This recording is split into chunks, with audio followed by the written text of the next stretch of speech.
When police cracked open the heavy steel door in the German forest, their flashlights revealed a crude message painted on the bunker wall, one that would haunt everyone involved for years. We were not alone. Content warning.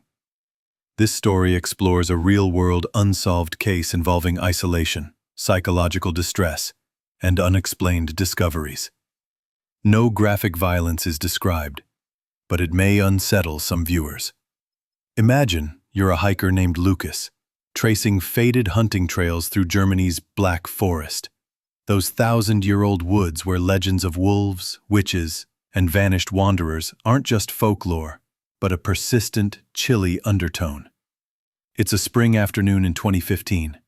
The rain has turned the earth into a treacherous mosaic of moss, rotting leaves, and tangled roots. You're trekking deeper than you've ever dared before, chasing the thrill of the unknown. Suddenly, your hiking boot strikes something impossibly solid beneath the soft loam. A dull clang. Clearing away ferns and earth, you reveal a rusted metal trapdoor, half consumed by decades of undergrowth. You hesitate, heart pounding. The isolation of the forest, usually exhilarating, now presses heavy. You dig, uncovering a battered steel ring. You tug. The trapdoor groans open with a shriek that startles birds into frantic flight. A breath of cold, airless rot escapes. Below, a ladder. Out comes your phone's flashlight. Embers of nervous curiosity flickering as you peer inside. The shaft descends into pitch darkness. Wet, close, absolute. At the bottom is a cramped, concrete chamber, no bigger than a garden shed. The beam of your flashlight shakes across the scene below. An abandoned metal cot, a battered camp stove, empty bottles, some yellowed notebooks scattered on the floor. This doesn't look like an ordinary World War II relic, as common in these woods as mushrooms. Everything here is modern, but what sends ice along your spine? That's the words scrawled in desperate block letters across the wall. We were not alone. You scramble topside, adrenaline spiking, and dial the German police. Your voice shakes as you explain the find. Within 2 hours, local officers have cordoned off a patch of forest, their radios crackling in the thick air. Forensics in hazmat suits descend, their every movement punctuated by the click of cameras, the muted thump of boots on earth. In town, news spreads with wildfire speed. By dinner, headlines blare. Secret bunker discovered near Freiburg. Mysterious message interstate inside. Speculation seizes everyone. Leftover Cold War hideout. Criminal hideaway, even alien conspiracy. No one imagines the real answer will be stranger. Detective Markus Berger, 38, from the Freiburg police, is first on scene. Widely respected, pragmatic, but carrying the private guilt of a case gone unsolved years ago. A teenage girl, lost in these very woods. His partner, Anna Siebert, is the outsider. New to the district, reckless enough to volunteer for every night shift. Fiercely intelligent, haunted by her own quiet loneliness. They're tasked with unraveling this impossible puzzle. Their initial survey reveals the bunker is hand-built, reinforced, with a coded lock. Someone meant to keep people out. Or in. There's a heap of empty cans with supermarket brands current as of 2014. The notebooks, written in German, in 2 distinct handwriting styles, record dates up until 7 months ago. No sign of violence, but the ring of the message, "We were not alone," reverberates through every empty space. Before the forensic team finishes, dusk floods the forest with long blue shadows. Neighbors mention rumors whispered for months. Odd lights among the trees, hikers going missing for a night, then stumbling out, shaken and disoriented, refusing to talk. The woods have long memories. As Anna stands outside, she overhears an old farmer in a dark cap mutter to himself, They say the forest takes care of its own. It doesn't like secrets. Markus records every detail, but as the last officers leave, he catches himself glancing over his shoulder at the looming green, at the idea that maybe, whatever secret the bunker held, still watches from the tree line. The bunker is sealed for the night, guarded by 2 local officers. In the early hours, one reports faint sounds from below. Not rats, but what he swears is whispering. His partner laughs it off, probably the wind, echoing down the vent shaft, or nerves.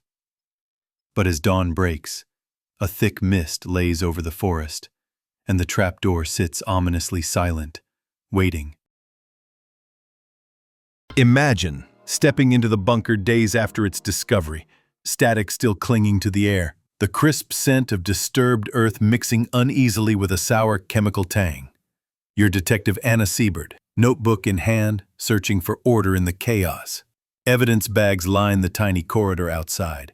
Every item, food wrappers, notebooks, a relic of a cell phone with no service, has been catalogued. Anna squats by the edge of the steel trapdoor, its paint chipped from years of storms and secrecy. With each new clue, the story grows stranger, darker, more human.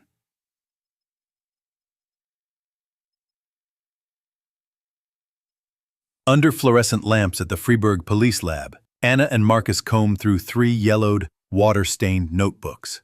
2 handwritings, one sharp and compact, the other wide and jittery. Dates range from October 6, 2014 to December 11, 2014. Most entries speak of ration planning, weather reports, occasional lines like, "Heard voices in the woods, not animals, not hunters." October 23, 2014. She still refuses to tell me what she saw that night. November 2, 2014. If we're found, who will believe us? December 10, 2014. Final entry. Interspersed are pages torn out, as if the authors feared someone else might read, someone they didn't trust. Let's pause. Imagine you're trapped below ground with only one companion, cut off from the world by choice or force, your grasp on reality thinning with every shadow at the edge of your lamplight. What sorts of truths do you confess? What fears might become more real than the world above? For the authors of these notebooks, loneliness wasn't empty. It was crowded, haunted, by invisible presences, strange noises, and growing suspicion.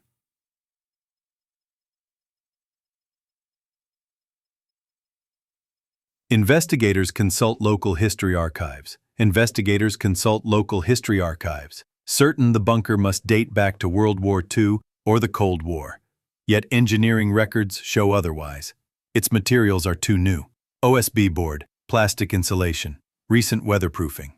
Security experts note similar construction in survivalist communities, not military bunkers. In a 2013 local government report, a surge in DIY underground shelters is noted, many linked to online prepper groups. But the Freiburg bunker was not on any registry, another mystery. Within days, Anna cross-checks missing persons files. In October 2014, 2 young people vanished from a nearby town. Jonas Richter, 28, a software developer, and Pia Weber, 24, a university student. Both were last seen together at a camping goods store, reportedly buying bulk supplies. Neighbors described them as quiet, intensely private, with a fascination for conspiracy forums and urban exploration blogs. Their families received no ransom notes, just a final cryptic text to Jonas's brother. "Don't look for us. We're safe." Photos of Jonas and Pia are circulated, triggering a media frenzy in Baden-Württemberg. Did the bunker belong to them? Investigators seize on internet speculation. Theories range from espionage training to UFO contactees.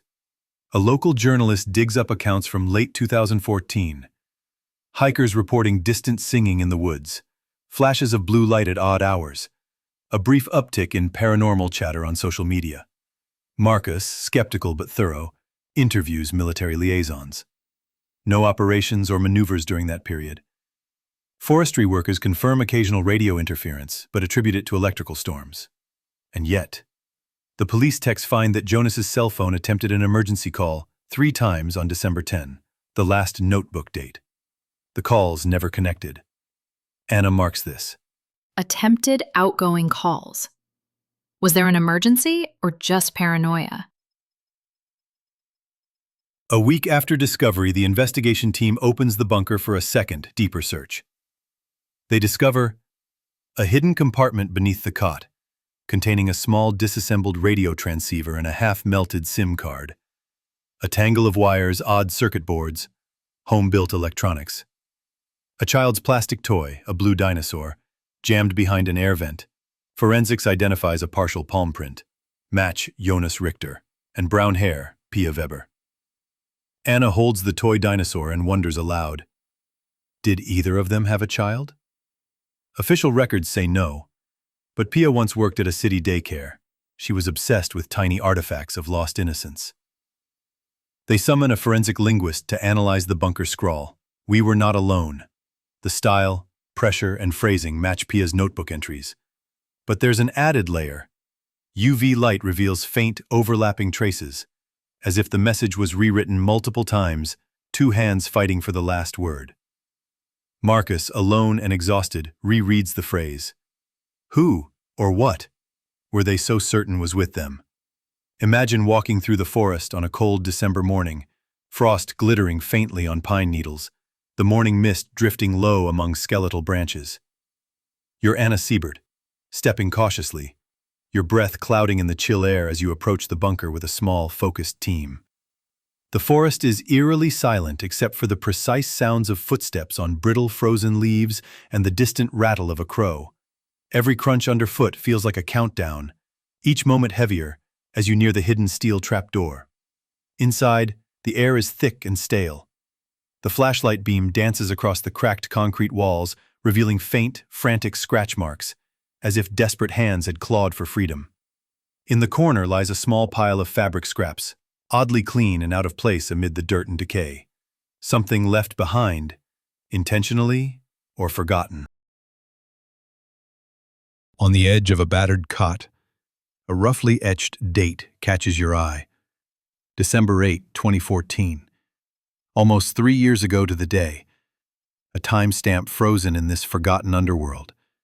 The tech expert hands over a laptop, the glow reflecting off anxious faces as they reveal the contents of a recovered micro SD card. Among a series of static-filled, shadowy photos, one strikes like a cold breath. A grainy image of 3 blurred silhouettes lurking just outside the bunker's entrance, barely visible in the night's embrace, but distinctly human. The room holds its breath. The forensic linguist highlights a grim pattern in the notebooks. The word alone isn't merely written. It's scarred into the pages, underlined, distorted, a symptom of the writer's obsession with their solitude and their shared terror of an unseen companion. Markus's voice breaks the silence, his face tight with worry. If they weren't alone, then who or what was with them? Outside, the forest seems to pause, listening.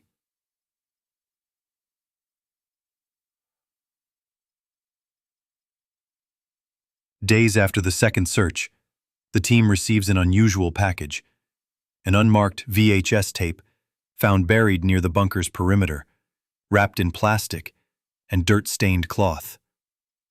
The anticipation is palpable as digital forensic specialists carefully mount obsolete players, coaxing the fragile footage to life.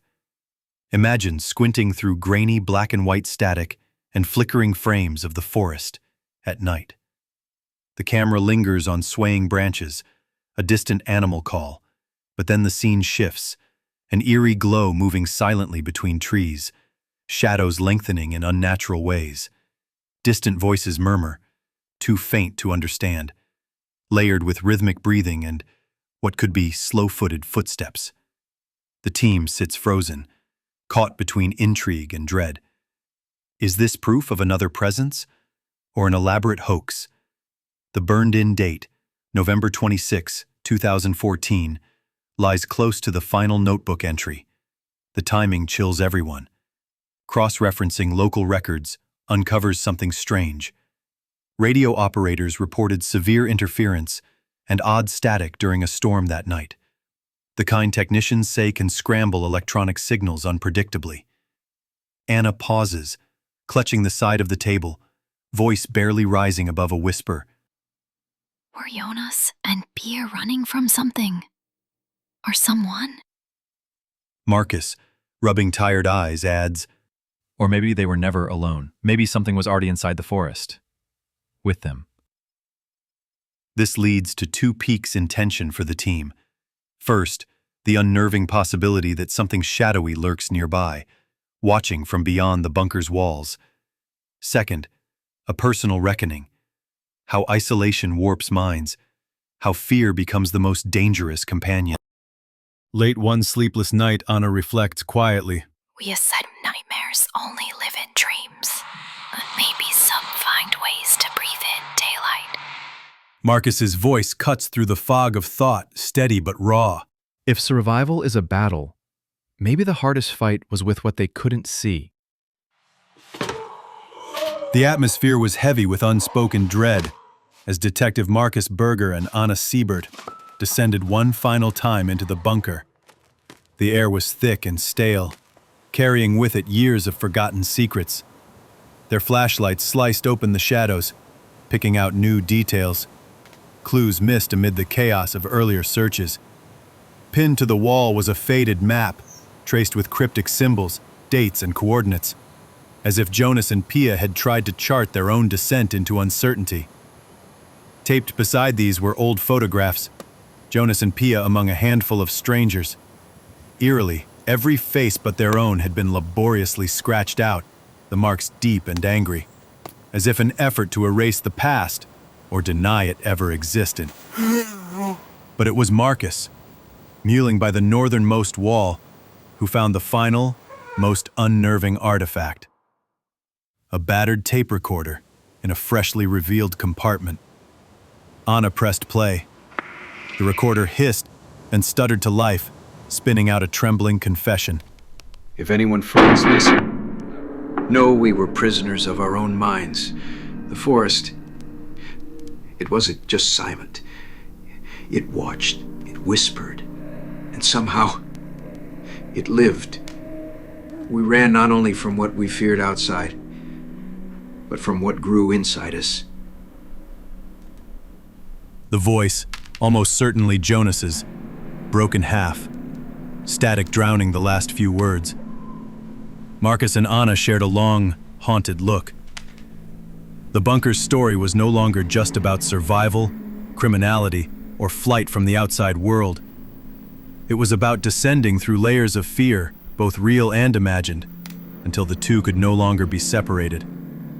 The enemy outside and the enemy within had become indistinguishable. No matter how many hours the authorities spent scouring the vast black forest, Jonas and Pia were never found. Their families, the town, and the investigators themselves had to contend with a gnawing truth. The real trap was the mine's maze, not the bunker's walls.